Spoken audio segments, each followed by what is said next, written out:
il y a urgence. Urgence face à la crise climatique qui provoque les dérèglements que nous constatons tous.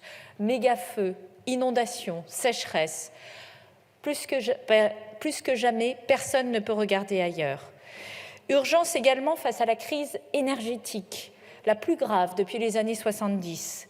Vous le savez, devoir importer des énergies sans en maîtriser le coût, c'est affaiblir le pouvoir d'achat des Français, c'est peser sur la compétitivité de nos entreprises, c'est réduire les capacités d'investissement des collectivités locales. Face à ces enjeux, nous ne sommes pas sans solution. Bonjour et bienvenue dans les grands débats. Aujourd'hui, on s'intéresse dans ce nouveau numéro à un projet de loi, celui sur l'accélération de la production des énergies renouvelables. Double objectif, favoriser la souveraineté énergétique de la France et répondre à la crise climatique. Le texte arrive dans l'hémicycle le 5 décembre dernier et c'est Agnès Pannier-Runacher, la ministre de la Transition énergétique, qui le défend. Un texte voté un mois auparavant par les sénateurs. Avec cette loi, la France entend bien rattraper son retard dans le déploiement des énergies renouvelables. 2/3. C'est la part d'énergie fossile dans notre consommation finale d'énergie. 2/3 de gaz, de fioul, de carburant, dont nous ne pouvons aujourd'hui pas nous passer pour nous déplacer, pour nous chauffer ou pour notre industrie. 2/3 d'énergie fossile importée au détriment de notre balance commerciale comme de notre souveraineté. 2035, c'est la date à laquelle 26 de nos 56 réacteurs nucléaires arriveront au terme de 50 années d'exploitation. Tous devront alors passer le cap d'un contrôle de sûreté approfondi pour être prolongés 10 années de plus. En matière énergétique, 2035, c'est demain. 60%. C'est selon RTE la proportion d'électricité que nous devons produire en plus à l'horizon 2050 pour répondre à nos besoins croissants d'électrification pour l'industrie, pour les transports et les bâtiments, si nous voulons devenir le premier grand pays industriel au monde à sortir des énergies fossiles et à atteindre la neutralité carbone. Mesdames et messieurs les députés, ces 3 chiffres montrent bien que nous sommes à un tournant historique. Et si nous voulons devenir enfin maîtres de notre destin énergétique, nous ne pourrons nous passer d'aucune énergie décarbonée, nucléaire comme renouvelable, tant la marche à franchir est haute. Lorsque je dis renouvelable, je parle bien sûr de toutes les énergies renouvelables, celles qui produisent de l'électricité, comme celles qui produisent de la chaleur. Grâce au travail des experts du GIEC, du Haut Conseil pour le climat ou de RTE, nous savons quels doivent être les 4 piliers intangibles de notre action. La sobriété et l'efficacité énergétique tout d'abord. Le 6 octobre dernier, avec la Première ministre, j'ai présenté un plan de sobriété qui vise à réduire de 10% notre consommation d'énergie d'ici 2024. L'État, comme des centaines d'entreprises et de collectivités locales, sont déjà mobilisés pour y parvenir. Nous menons également des actions ambitieuses en matière d'efficacité énergétique, sur la rénovation thermique des bâtiments, le verdissement des transports ou encore sur la décarbonation profonde de notre industrie. Le rapport de RTE nous le démontre. D'ici 2050, si nous voulons atteindre la neutralité carbone, il nous faudra réduire de 40% notre consommation d'énergie finale. Le déploiement massif des énergies renouvelables ensuite. C'est tout le sens du grand plan énergie renouvelable que j'ai lancé en juin dernier. Grâce à ce plan, nous avons débloqué 10 gigawatts de production électrique et 1 TWh de biométhane. Pour accompagner et assurer la réussite de ce plan, nous avons renforcé les effectifs des équipes d'instruction sur le terrain et nous avons adressé une circulaire aux préfets et services déconcentrés de l'État pour s'assurer de leur implication et leur engagement. Sur les énergies renouvelables, c'est en tout près de 30 textes réglementaires qui ont été présentés depuis mai devant le Conseil supérieur de l'énergie. Le texte que j'ai l'honneur de vous présenter aujourd'hui constitue le volet législatif de ce plan global. La relance d'un programme nucléaire ambitieux, comme l'a proposé le président de la République. Cela fait l'objet d'un débat public qui a été engagé en octobre et qui est mené par la Commission nationale du débat public jusqu'à fin février 2023. Afin d'anticiper, car nous n'avons pas de temps à perdre, nous travaillons à simplifier les procédures administratives de construction de nouveaux réacteurs à proximité des sites qui en accueillent déjà. C'est tout l'objet du projet de loi qui vous sera présenté début 2023. Tels sont les grands chapitres de notre stratégie énergétique. Personne ne peut donc douter de la détermination du président de la République. Mesdames et messieurs les députés, je sais qu'ensemble, durant les heures qui sont devant nous, nous saurons encore améliorer le texte. Et je suis confiante sur le fait que, de gauche à droite dans cet hémicycle, parmi les nombreuses bonnes volontés qui y siègent, nous saurons aussi nous accorder sur l'essentiel. L'essentiel, c'est faire face à la crise énergétique pour le pouvoir d'achat des Français et la compétitivité des entreprises. C'est défendre l'indépendance industrielle, énergétique et politique de notre pays. C'est lutter contre le dérèglement climatique pour l'avenir de nos enfants. Car c'est bien tout l'enjeu de ce texte. Je vous remercie. Merci Madame la Ministre. La parole est à Monsieur Henri Alfandari, rapporteur de la Commission des Affaires économiques. Madame la Présidente, Madame la Ministre, Messieurs les Présidents, Mesdames et Messieurs les rapporteurs, chers collègues. L'heure est venue pour notre Assemblée de commencer l'examen du projet de loi relatif à l'accélération de la production d'énergie renouvelable qui a suscité de longs débats au Sénat. Les sénateurs nous ont apporté une excellente base de travail sur laquelle nous avons pu nous appuyer en commission et nous les remercions pour ce travail. La guerre en Ukraine nous le rappelle. L'enjeu primordial est de retrouver notre souveraineté énergétique et de moins dépendre des autres pays. Nul besoin d'étendre nos discussions sur la relance de la production nucléaire. Nous aurons l'occasion d'échanger longuement sur ce sujet au début de l'année prochaine. Cependant, il est évident que construire de nouveaux réacteurs prendra de nombreuses années. Nous ne pouvons attendre de telles échéances pour entreprendre la décarbonation de notre société. Neutralité carbone en 2050, c'est dès maintenant qu'il faut réussir un profond revirement de nos productions et de nos usages. Notre retard actuel dans l'atteinte des objectifs de notre politique énergétique exige détermination et ambition pour nous permettre de dépasser les résultats déjà accomplis. Les 5 prochaines années seront décisives pour réussir le tournant du renouvelable.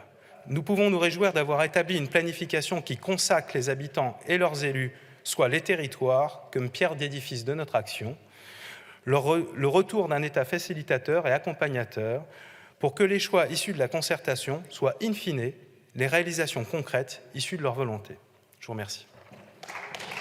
Merci Monsieur Alfandari. La parole est à Monsieur Pierre Cazeneuve, rapporteur pour avis de la Commission du développement durable et de l'aménagement du territoire.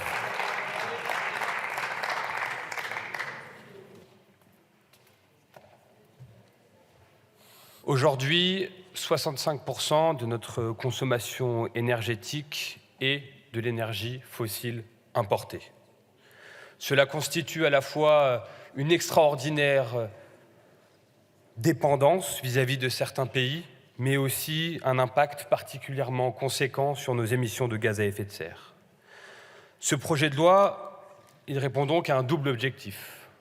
Le premier, c'est renforcer notre souveraineté énergétique. Le second, c'est lutter contre le dérèglement climatique. Pour ce faire, nous devons actionner 2 leviers. Le premier, c'est la sobriété et l'efficience, en réduisant de 40% notre consommation énergétique d'ici 2050. Le second, c'est la production massive d'énergie décarbonée, à savoir le nucléaire et les énergies renouvelables. Actuellement, pour accorder un projet d'énergie renouvelable, nous mettons 2 fois plus de temps que nos voisins européens.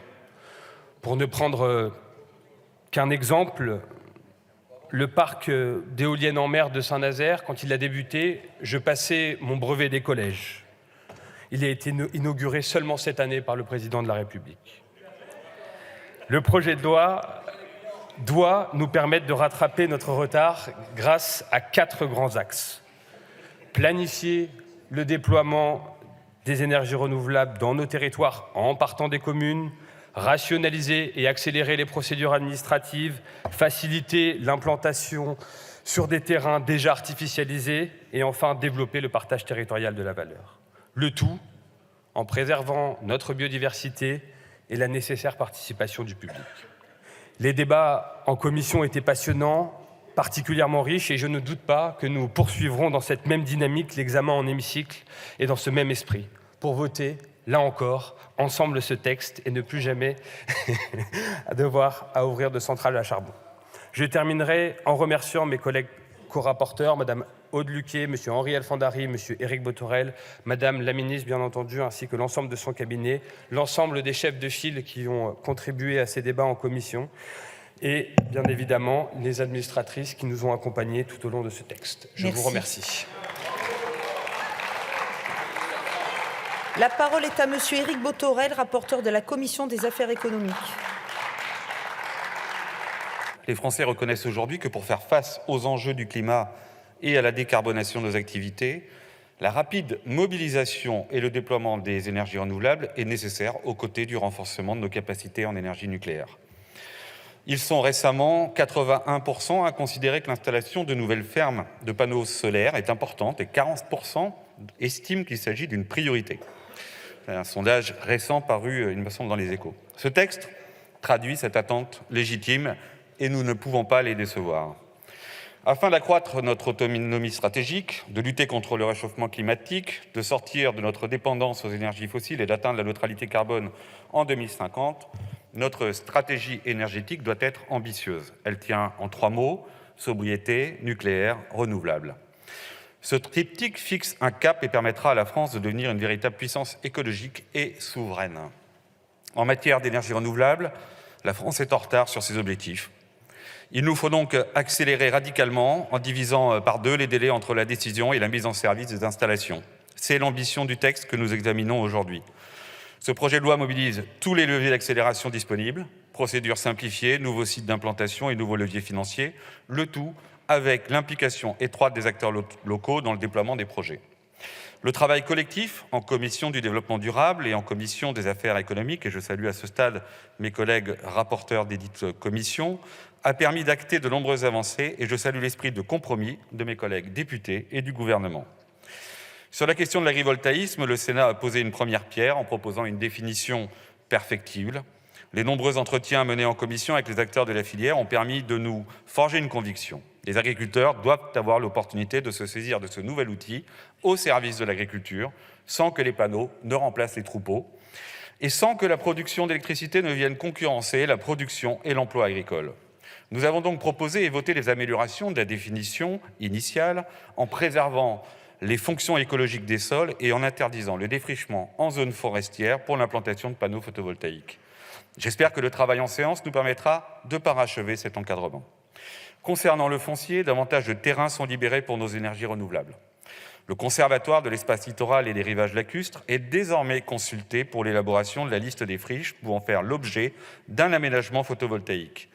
Des dérogations au principe d'implantation en continuité urbaine dans les zones littorales et de montagne sont ouvertes avec un encadrement strict pour protéger ces territoires fragiles. Plusieurs articles viennent ensuite valoriser le potentiel de l'hydroélectricité qui a l'avantage d'être la plus pilotable des énergies renouvelables et les débits minimaux des cours d'eau peuvent dorénavant être relevés en cas de menace sur la sécurité d'approvisionnement en électricité. Je salue sur ce point le travail de ma collègue Marie-Noëlle Battistel, dont on ne peut méconnaître ses investissements sur le sujet hydro. Sur ce point, la rédaction issue de la Commission garantit un suivi des impacts sur la biodiversité résultant d'une telle mesure, ainsi que la mise en place d'une affectation des recettes supplémentaires ainsi générées à des actions en faveur de la biodiversité. Le suréquipement des concessions hydroélectriques est également simplifié. Concernant la méthanisation et le vecteur d'hydrogène, nous soutenons résolument leur essor. Le travail en commission a permis de sécuriser juridiquement le développement de la méthanisation en zone agricole, tout en conservant l'ambition d'une extension rationnelle et maîtrisée de ces unités. Le cadre juridique pour le déploiement du gaz bas carbone est lui aussi précisé. Nous facilitons ensuite la constitution d'opérations d'autoconsommation collective ainsi que la conclusion de Power Purchase Agreement, c'est-à-dire de contrats directs entre un producteur d'énergie renouvelable et un consommateur. Le Sénat a ouvert aux collectivités la possibilité de souscrire des PPA, ce qui est un ajout bienvenu. Sur le partage de la valeur produite par les énergies renouvelables qui concourt à l'acceptabilité des installations, la Commission a réintroduit le principe d'un partage avec les riverains et a maintenu le dispositif à destination des collectivités territoriales souhaité par le Sénat. Les producteurs d'énergie renouvelable, lauréats des mises à concurrence, ont désormais l'obligation de financer des projets de protection de la biodiversité. La séance publique devrait permettre d'améliorer et d'affiner davantage le partage de la valeur entre les producteurs d'énergie renouvelable et les collectivités. Le texte conforte par ailleurs la possibilité pour les riverains du lieu de production et pour les communes et leurs groupements concernés de participer au capital social d'une entreprise porteuse d'un projet de production d'énergie renouvelable. J'aurai à cœur de m'assurer que ces mécanismes de partage de la valeur soient opérationnels et qu'ils ne créent pas d'effet de seuil ou de rupture d'égalité entre les citoyens. En définitive, le présent projet de loi, tel qu'issu des travaux de la Commission des affaires économiques, s'inscrit résolument dans une volonté d'équilibre entre accélération de la production d'énergie renouvelable et préservation des autres enjeux liés à l'occupation des nouvelles surfaces. Je vous remercie. Merci, Monsieur Bothorel. Les objectifs du texte apparaissent consensuels et le gouvernement compte bien faire des compromis. Mais des positions irréconciliables s'affrontent dans l'hémicycle autour des éoliennes. Elles restent très controversées. Certains défendent la nécessaire accélération des énergies décarbonées, quand d'autres dénoncent des nuisances dans les paysages. Mais en ce début d'hiver 2022, c'est surtout le déficit de production nucléaire qui est pointé du doigt par de nombreux députés. À l'époque, 30 réacteurs sur 56 sont à l'arrêt, de quoi mettre à mal l'approvisionnement énergétique du pays. Nous passons à la discussion générale. La parole est à Monsieur Jumel, du groupe Gauche démocrate et républicaine.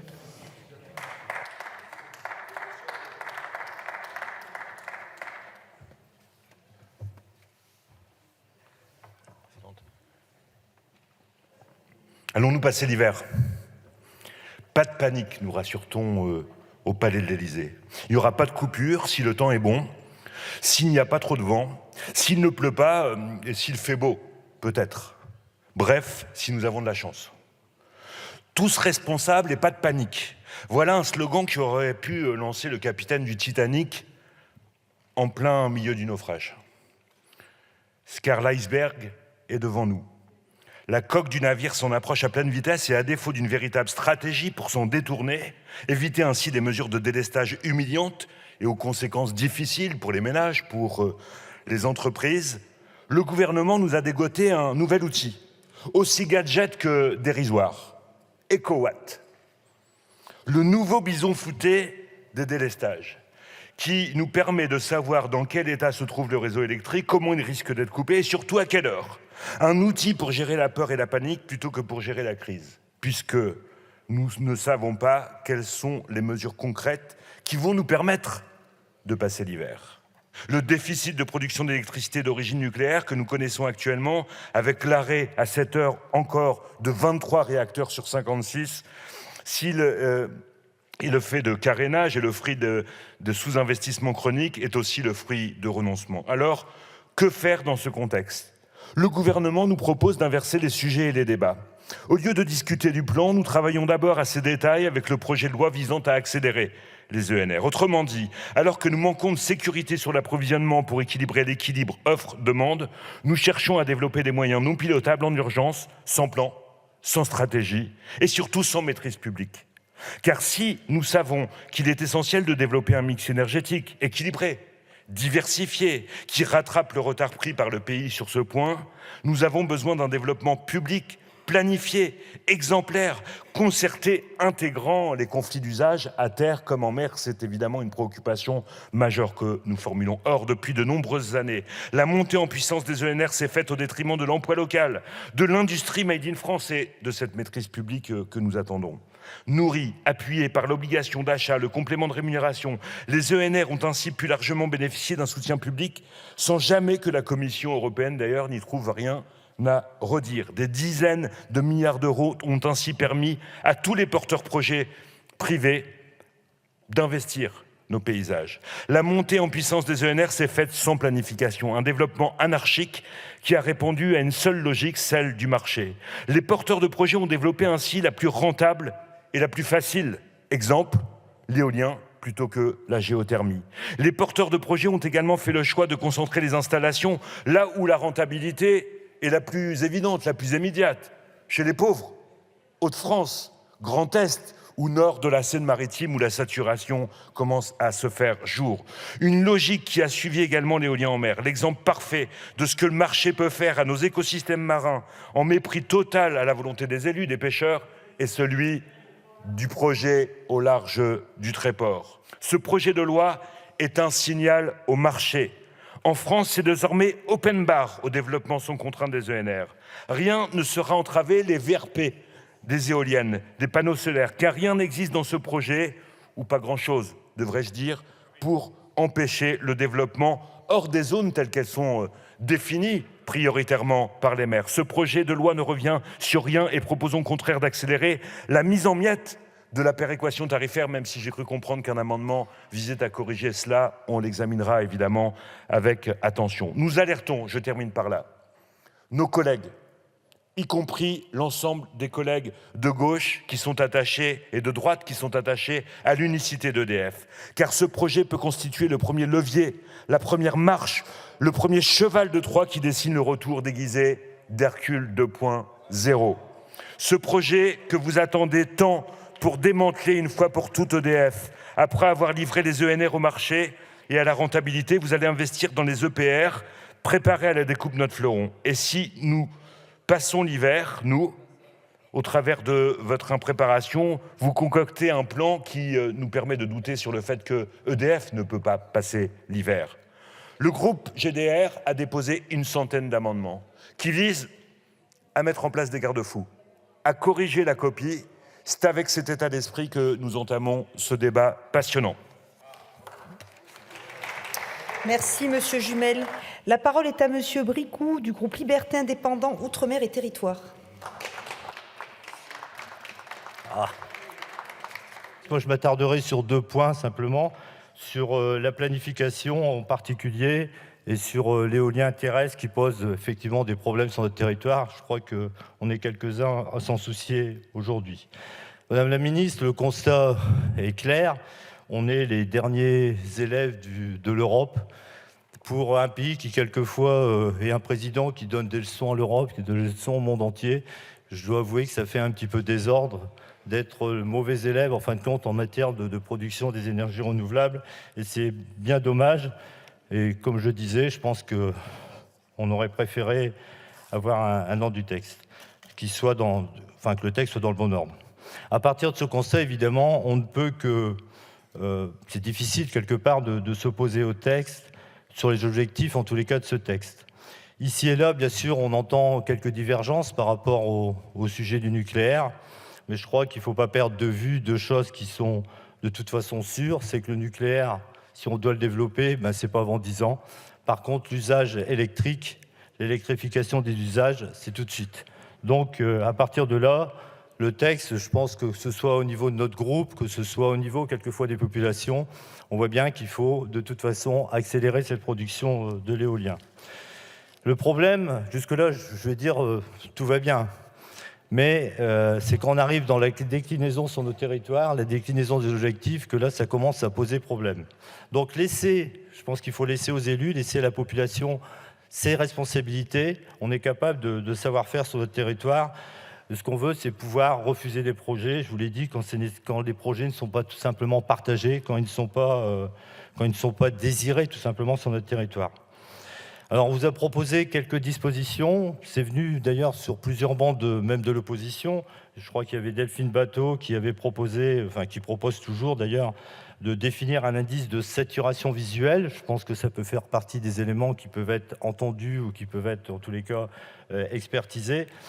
Moi, je vous ai proposé de définir un taux d'effort. En 2 mots, c'est de se dire, à partir du moment où on a des objectifs régionaux, de pouvoir les décliner sur une communauté de communes. Et une fois qu'on a rempli ces objectifs, on a même proposé 10% de plus des objectifs, de pouvoir dire non en disant maintenant, si c'est bien, on le fera. Si ça pose problème sur notre territoire, qu'on ait le moyen juridique opposable de pouvoir qu'on puisse s'opposer en fin de compte à ces projets. Voilà, je vous remercie. J'espère que vous serez à notre écoute et que les débats seront très constructifs et très prometteurs. Merci. La parole est à Monsieur Tanguy du groupe Rassemblement National. Madame la Présidente, Madame la Ministre, chers collègues. Pendant la campagne présidentielle, nous avions annoncé avec Marine Le Pen que le fameux discours de Belfort d'Emmanuel Macron n'était pas un plan de relance du nucléaire, mais une gigantesque promotion des énergies intermittentes. Encore une fois, nous avions dit la vérité en français. Encore une fois, vous leur aviez menti. Nous y sommes. Voilà la loi qui doit doubler les éoliennes sur terre dont les Français ne veulent plus. Voilà la loi qui doit défigurer nos côtes, sauf au Touquet évidemment, avec 50 parcs d'éoliennes sur mer dont les Français ne veulent pas. Le cadre que vous voulez imposer à la France prévoit toujours de survaloriser les éoliennes alors qu'elles ne fonctionnent pas. Vous prévoyez toujours de survaloriser les éoliennes en mer alors qu'elles n'ont pas fonctionné dans les pays voisins. Nous le voyons aujourd'hui. À l'inverse, vous méprisez systématiquement, avec le même aveuglement d'ailleurs, les énergies renouvelables qui pourraient fonctionner. Ce sont les énergies renouvelables que nous promouvons au Rassemblement national avec Marine Le Pen. Pourquoi ne déployez-vous pas tout ce que nous pouvons faire comme potentiel hydroélectrique? Vous refusez d'aborder ce débat.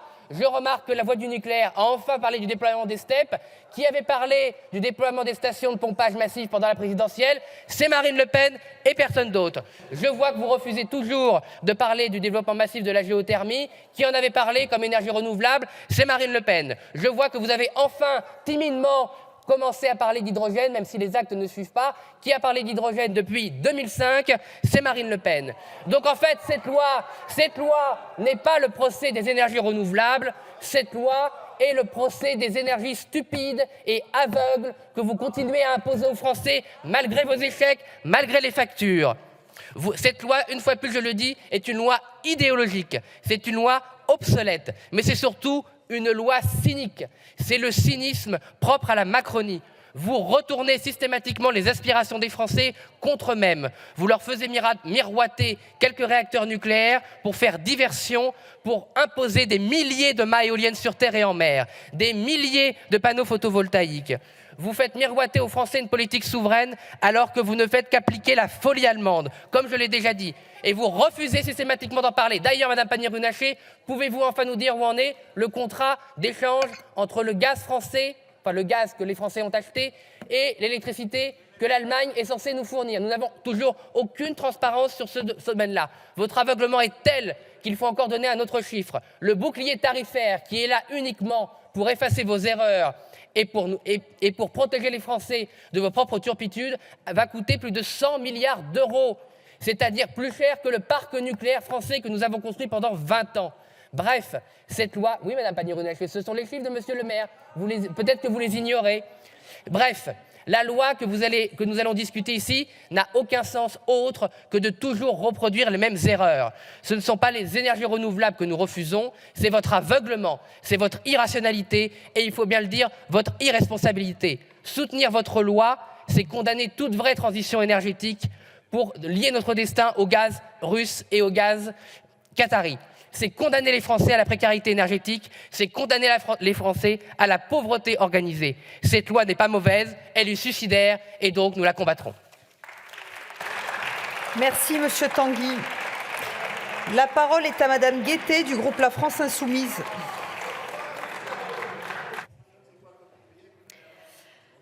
Présidente, ministre, collègues. Avec ce projet de loi, vous nous demandez d'accepter la pagaille et l'improvisation, sous couvert une nouvelle fois de l'urgence de la situation.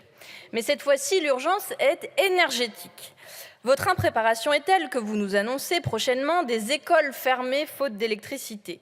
Alors, les jets privés vont pouvoir continuer de voler, les panneaux publicitaires resteront allumés, mais les parents que l'on informera la veille, il ne leur restera que l'énergie du désespoir. Face à l'urgence, donc, votre projet de loi sur les renouvelables n'est pour l'instant qu'un micmac administratif peu compréhensible et manquant cruellement de vision politique. Au menu, des dérogations à tire-larigot et une planification sans plan. Un exemple pour en résumer l'esprit. Vous prévoyez de créer des zones d'accélération pour les énergies renouvelables. C'est à vrai dire le dispositif central de votre grande ambition planificatrice. Or, rien n'est prévu pour s'assurer que ces zones accueillent effectivement des installations de production d'énergie renouvelable pour atteindre nos objectifs de production, et rien ne dit non plus qu'il n'y aura pas d'installation de production d'énergie renouvelable hors de ces zones. Donc pourquoi un tel dispositif ? La réponse, c'est la toile de fond de votre texte, l'idéologie de votre gouvernement, l'obsession de la Macronie, c'est le marché. Aux États-Unis, Biden met 400 milliards sur la table pour l'industrie et pour la souveraineté énergétique. Ici, Macron pense sortir des énergies fossiles en ne faisant aucun investissement public conséquent et en créant 14 postes pour la transition énergétique. Vous laissez donc le champ libre aux entreprises privées et vous jurez aux Français qu'ils auront bien du courant en appuyant sur l'interrupteur. Vous ne voulez pas, dans le fond, que l'État reprenne la main et garantisse enfin notre indépendance énergétique. En résumé, la loi doit être à la hauteur de l'enjeu et ce n'est pas le cas aujourd'hui lorsque nous commençons son examen. Notre groupe est clair, des renouvelables, oui, l'accélération aussi, mais pas n'importe comment et pas à n'importe quelles conditions. Nous refuserons donc toutes les dispositions cheval de Troie du soutien au nucléaire qui se cachent dans votre texte, et elles sont nombreuses, comme le soutien à l'hydrogène bas carbone. Nous refuserons tout agrivoltaïsme qui artificialise les sols et nuit à notre souveraineté alimentaire. Nous ferons au mieux pour que ce texte intègre les dispositions indispensables pour la concertation citoyenne, la protection des filières industrielles, le contrôle public de ce secteur et des moyens suffisants pour l'État. Nous amenderons également pour que les zones déjà artificialisées, les parkings, les toitures, les délaissés autoroutiers notamment, permettent prioritairement l'accélération dont nous avons besoin. En résumé, Madame la Ministre, les Français ont froid. Ils n'ont plus le temps pour vos petits pas. Soyez à la hauteur et revoyez votre copie. Merci. Merci. La parole est à Monsieur Maquet du groupe Les Républicains. Madame la Présidente, Madame la Ministre, Messieurs les Présidents, mes chers collègues, les Français vivront cet hiver une véritable angoisse. Celle de voir leur pays, grande puissance mondiale, autrefois leader de l'électricité décarbonée, relégué au rang non seulement des importateurs, mais des plus exposés au risque de rupture d'approvisionnement. Madame la Ministre, vous devez l'assumer car cela fait 10 ans que votre idéologie est au pouvoir. 10 ans de démantèlement de notre filière d'excellence, de Superphénix au projet d'Astrid, en passant naturellement par la fermeture de Fessenheim. 10 ans de subventions massives à une électricité intermittente. 10 ans de désarmement face aux défis climatiques et énergétiques où nous étions pourtant les leaders mondiaux grâce à une industrie nucléaire florissante que le monde entier nous enviait. Vous nous dites que les énergies renouvelables sont en train de rembourser les investissements publics pharaoniques dont elles ont bénéficié. Pourtant, le compte n'y est pas. Le montant total des engagements pris pour le soutien aux énergies renouvelables est estimé entre 120 et 150 milliards d'euros, alors que les recettes estimées par la CRE à l'occasion de cette hausse des prix insupportables pour les Français sont d'à peine 31 milliards d'euros. Pour le groupe Les Républicains, le vrai intérêt public majeur, c'est de réindustrialiser la France, mes chers collègues. Accélérons la relocalisation du textile, de l'automobile, de la sidérurgie, de l'industrie made in France. Réindustrialiser la France, c'est éviter le carbone induit par la production des pays fortement en retard en termes d'empreinte carbone. Vous le voyez, Madame la Ministre, vous devez entendre nos arguments et ne pas franchir ces lignes rouges si vous souhaitez recueillir notre soutien sur ce texte. Dans le cadre contraire, vous assumerez la responsabilité de la colère des Français qui se rendent compte de l'impasse dans laquelle notre pays est plongé par de telles politiques motivées par une idéologie qui nous a déjà conduits à l'échec. Je vous en remercie. Merci, Monsieur Maquet. La parole est à Monsieur Millienne du groupe démocrate. Mes chers collègues, nous nous retrouvons aujourd'hui pour étudier l'un des textes les plus importants de cette mandature et je suis très fier d'être devant vous pour le défendre. C'est un texte ambitieux et qui prouve la volonté de notre majorité de travailler avec tous ceux qui veulent honnêtement préparer notre pays pour atteindre nos objectifs climatiques. Les défis sont immenses et notre retard est déjà très important. Nous n'avons pas le choix. Est-ce utile de rappeler pourquoi? Car même si nous consommons moins d'énergie, ça a déjà été rappelé, nous aurons besoin d'environ 60% d'électricité en plus d'ici 2050 par rapport à aujourd'hui. Parce que aussi, le nucléaire ne suffira pas. Faire sortir de terre des centrales nucléaires prend du temps, beaucoup de temps. Et en même temps, 12 réacteurs arriveront en fin de vie en 2035. Nous n'aurons donc pas le temps nécessaire pour satisfaire nos besoins en électricité qu'avec du nucléaire. Parce que le nucléaire coûte cher, très cher. Près de 52 milliards d'euros pour la construction de 6 EPR2 sur une durée de 25 ans. Parce qu'un scénario 100% nucléaire se heurterait à la faisabilité technologique et industrielle. Selon la filière elle-même, il existe une forme de plafond de capacité industrielle de 14 réacteurs nucléaires nouveaux à horizon 2050. L'heure est donc à l'action, en mettant un grand coup d'accélérateur au projet d'énergie renouvelable en France. Les 80 premières éoliennes en mer voient à peine le jour en France, alors que 5700 tournent déjà en Europe. Il est rare de pouvoir se targuer d'avoir travaillé sur un texte de cette importance, un texte qui marque une inflexion, non pas pour le quinquennat à venir, mais pour des décennies.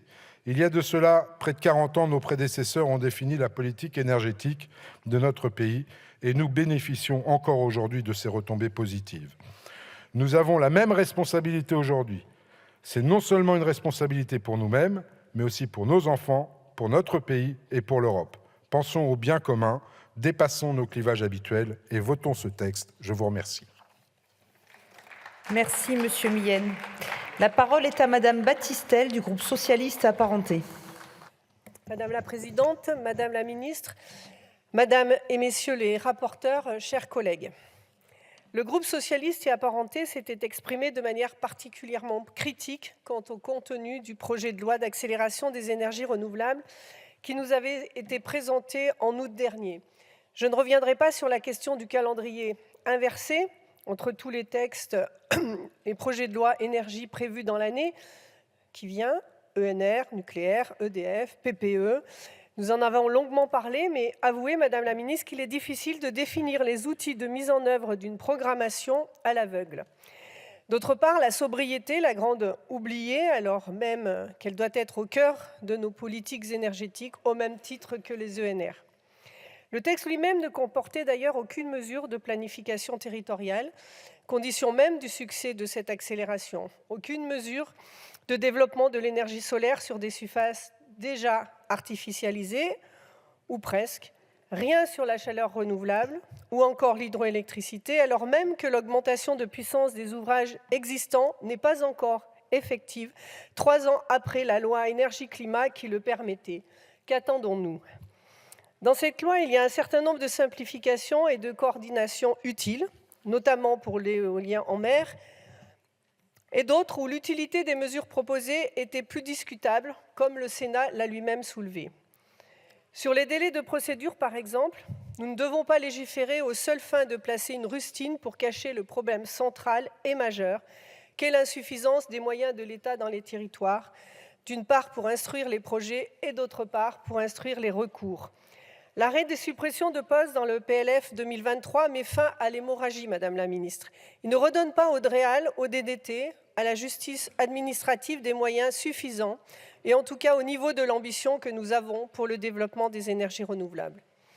Le Sénat a largement contribué à améliorer ce projet de loi en lien avec le gouvernement, et nombre de critiques qui étaient les nôtres y ont trouvé un commencement de résolution, notamment sur la planification territoriale.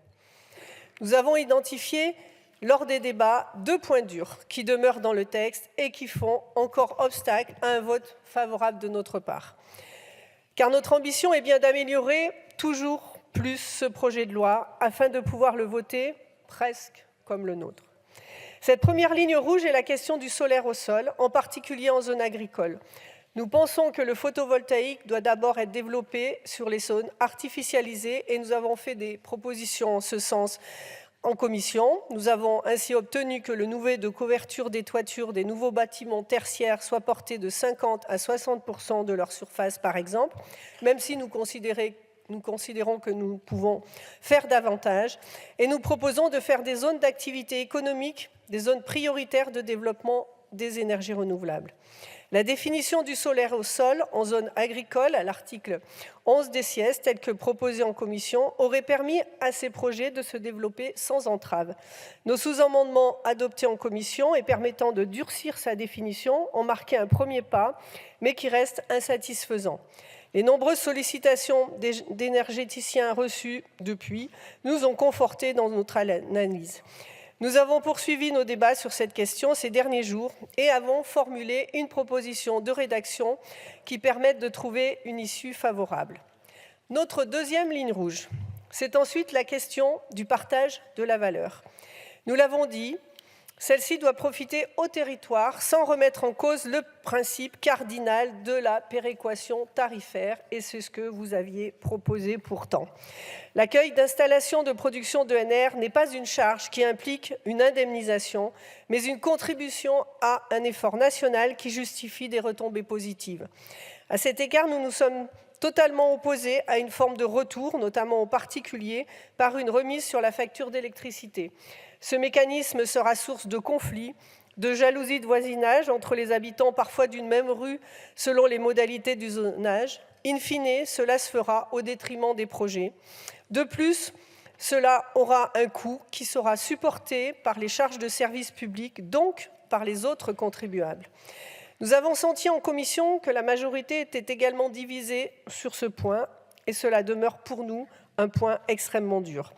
Nous portons une alternative, celle d'un fonds qui permettrait de financer des projets de rénovation énergétique, d'adaptation au changement climatique et de lutte contre la précarité énergétique, financé par les porteurs de projets via les collectivités du bloc communal elles-mêmes. Nous faisons ainsi le lien entre production d'énergie, sobriété et justice sociale à la main de chaque territoire, une mesure qui favorisera l'acceptabilité de ces projets. En transformant cet essai, permettez-nous de voter votre texte qui devrait ainsi notre texte, mais cela dépendra de l'issue des débats de cette commission. En tout cas, nous comptons sur votre écoute pour pouvoir le faire. Je vous remercie. Merci Madame Battistel. La parole est à Monsieur Thiébaut du groupe Horizon et Apparentés. Ce texte est un texte d'avenir sur lequel le groupe Horizon et Apparentés est pleinement engagé. Cette loi a pour objectif d'assurer à la France une énergie souveraine, compétitive et décarbonée. Cette loi a pour objectif d'assurer à l'ensemble de concitoyens et concitoyennes de pouvoir se chauffer, cuisiner et se déplacer. Enfin, cette loi sera une véritable opportunité économique pour notre pays. Je rappelle que les énergies renouvelables, cette année et l'année prochaine, vont ramener plusieurs dizaines de milliards de recettes à l'État. Les énergies renouvelables sont une chance pour nos territoires, pour la compétitivité de nos entreprises, mais aussi et surtout pour les générations d'aujourd'hui et de demain. J'espère que les débats que nous aurons en séance seront également productifs et que nous sortirons des positions dogmatiques, idéologiques. On essaie d'opposer sur des débats des fois un petit peu esthétiques. Je ne sais pas s'il vaut mieux avoir une éolienne au fond de son jardin ou une centrale nucléaire. Je vous laisserai juge. Mais en tout cas, il nous faut une approche pragmatique, car l'avenir, nous pouvons le prévoir, mais nous devons le permettre. Pour toutes ces raisons, le groupe Horizon votera en faveur de ce projet de loi. Je vous remercie. Merci, Monsieur Thiébaut. La parole est à Monsieur Fournier du groupe écologiste.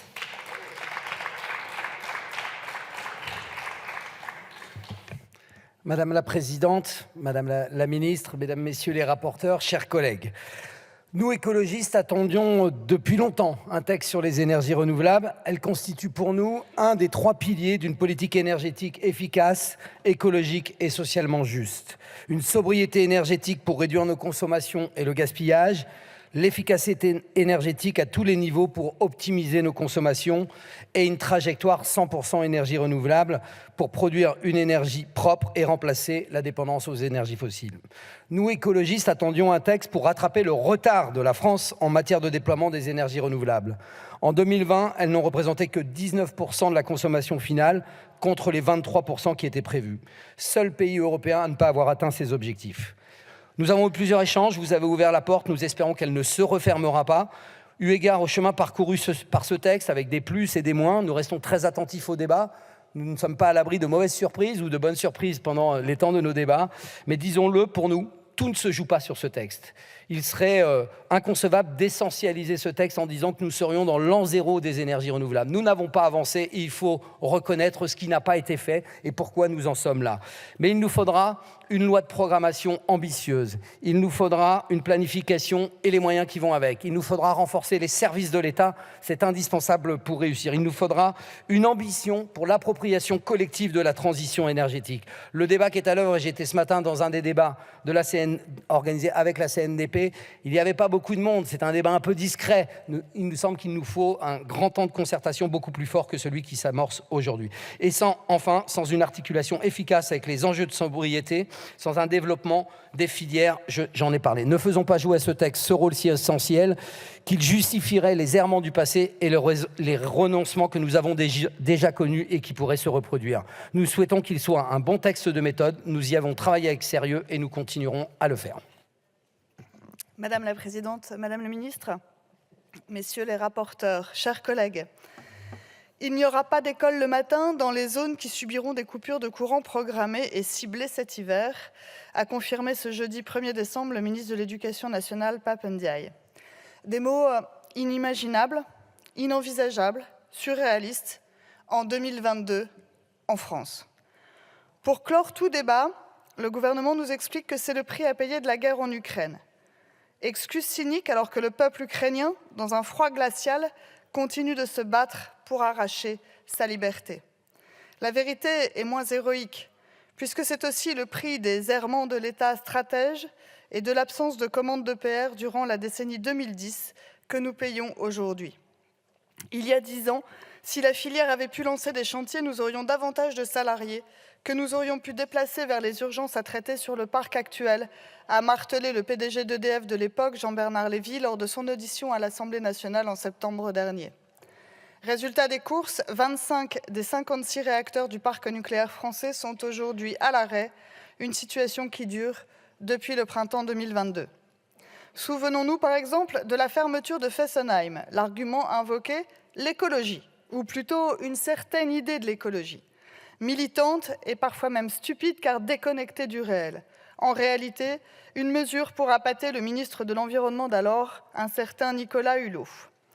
Pour remédier à cette situation, il nous faut agir. Agir pour sauver notre parc nucléaire en le restaurant, en le déployant et surtout en innovant vite, très vite. Dans son discours de Belfort du 10 février 2022, Emmanuel Macron avait décliné une stratégie pour l'avenir de la production d'électricité française reposant sur 2 jambes, avec la relance du nucléaire et, en même temps, l'accélération du déploiement des énergies renouvelables. Son but ? Multiplier d'ici 2050 la production d'énergie solaire par 10, déployer 50 parcs éoliens en mer et doubler la capacité d'éoliennes terrestres. Seul bémol dans cette stratégie, il faut 50 procédures pour valider un parc solaire, 7 ans pour un parc éolien et 10 ans pour un parc éolien en mer.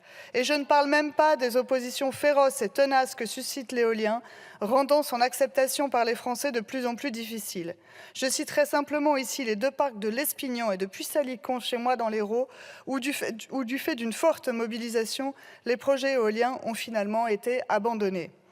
Pour trouver un juste équilibre entre développement des énergies renouvelables et respect de nos territoires, il faut commencer par donner plus de pouvoir au niveau local, favoriser l'écoute, la concertation et parfois même la codécision. J'ai d'ailleurs déposé en ce sens un certain nombre d'amendements pour que les maires et leurs conseils municipaux puissent jouer un véritable rôle en validant ou non les projets d'implantation d'ENR sur leur commune. Tout comme il est crucial de consulter la population locale.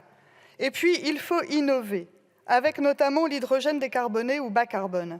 Il peut être produit en ayant comme source non seulement le photovoltaïque, l'éolien, mais aussi le nucléaire. Selon l'édition 2022 des chiffres clés des énergies renouvelables, 3 régions atteignent un niveau de consommation d'électricité renouvelable supérieur à 45% de la consommation totale d'énergie. Le Grand Est, l'Auvergne-Rhône-Alpes et l'Occitanie. Parions ensemble qu'avec l'hydrogène décarboné, nous pourrons enfin parler à nouveau de souveraineté énergétique et rapidement oublier que cet hiver, nos enfants pourraient bien ne pas aller à l'école le matin. Je vous remercie. Merci Madame Ménard. Pour déployer à grande échelle les énergies renouvelables, le projet de loi préconise le recours aux surfaces déjà artificialisées.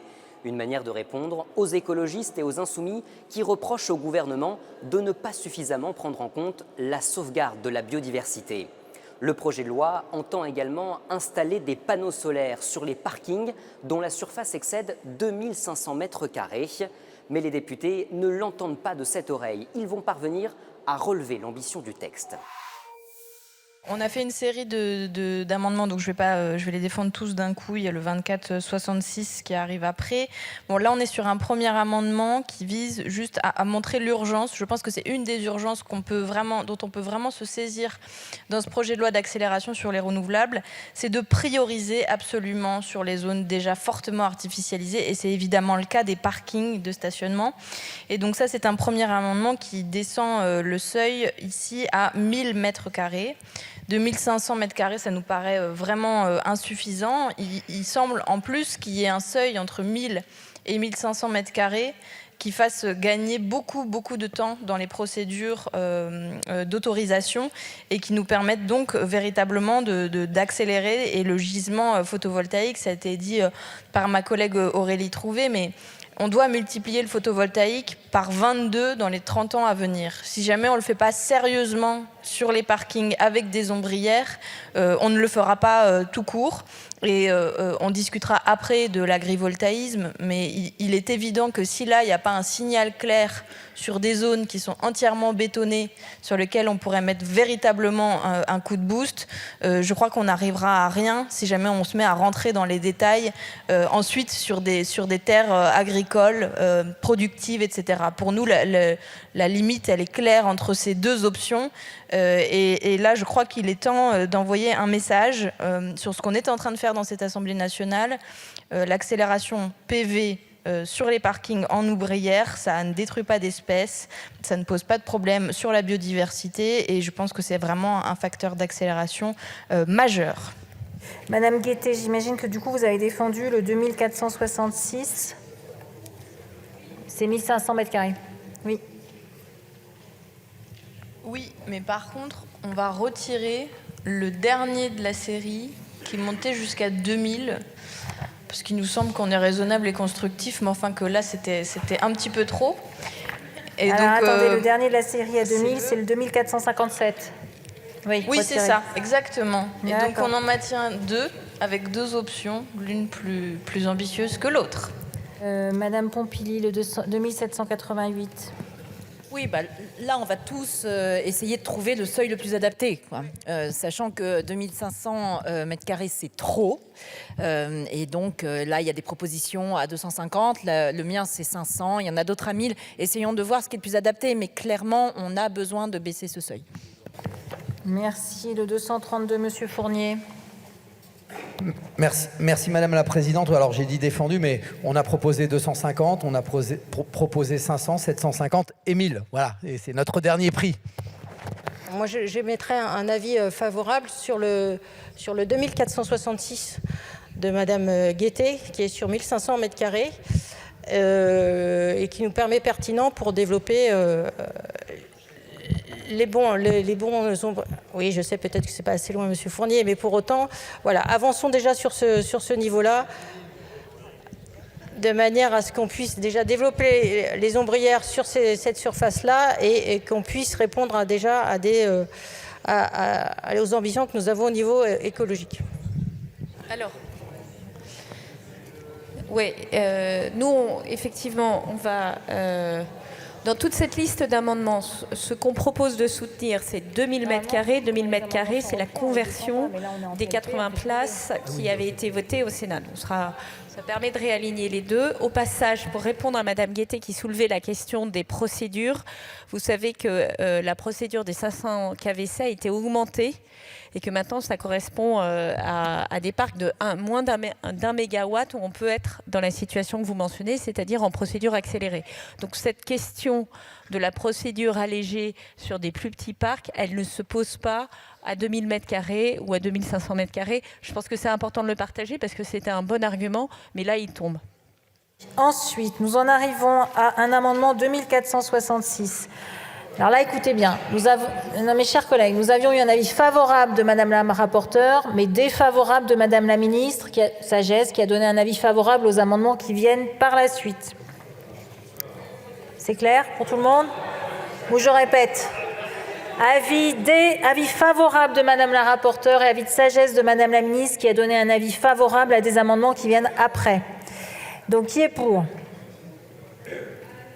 Qui est contre? Il est adopté et il fait tomber tous les autres. Au total, plus de 350 amendements, dont 167 de l'opposition, viennent enrichir ce texte. Le 10 janvier, c'est jour de vote. Alors naturellement, les 3 groupes de la majorité soutiennent ce projet de loi. Mais c'est aussi le cas des socialistes et des députés Lyotte. En revanche, le gouvernement ne convainc pas les Républicains ou le Rassemblement national, mais aussi la France insoumise et les communistes. Quant aux écologistes, ils s'orientent plutôt vers l'abstention, de quoi dessiner une issue favorable pour le texte du gouvernement. Donc je vais vous annoncer le résultat du scrutin sur le projet de loi relatif à l'accélération de la production d'énergie renouvelable. Et donc nous avons un nombre de votants de 562 personnes, ce qui montre bien que les votes électroniques étaient défaillants. Nombre de suffrages exprimés 524, majorité absolue 263, pour l'adoption 286, contre 238. Donc l'Assemblée nationale a adopté le projet de loi. Quelques semaines plus tard, ce texte sur l'accélération des énergies renouvelables sera complété par un projet de loi pour favoriser la relance du nucléaire. C'est la fin de ce numéro des Grands Débats. Merci à vous de l'avoir suivi et à bientôt sur LCP.